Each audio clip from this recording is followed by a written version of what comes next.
திமுக அமைச்சர் KN நேரு நேர்மையில்லாமல் நடந்து கொள்வதாக கூறியுள்ள தமிழிசை சதுப்பு நில விஷயத்தில் பல கோடி ரூபாய் முறைகேடு நடைபெற்றுள்ளதாகவும் இதற்கெல்லாம் திமுக அரசு விடையளிக்காவிட்டால் பதவி விலக வேண்டும் எனவும் கடிந்துரைத்துள்ளார்.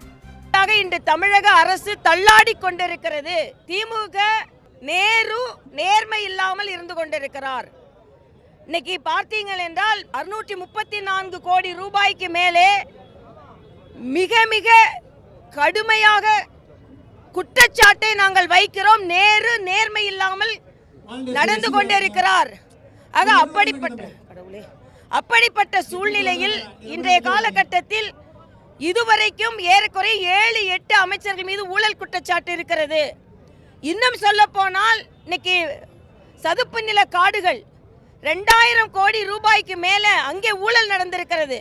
சதுப்பு நில காடுகளின் எல்லை தெரியலன்னு தமிழக அரசு சொல்கிறது.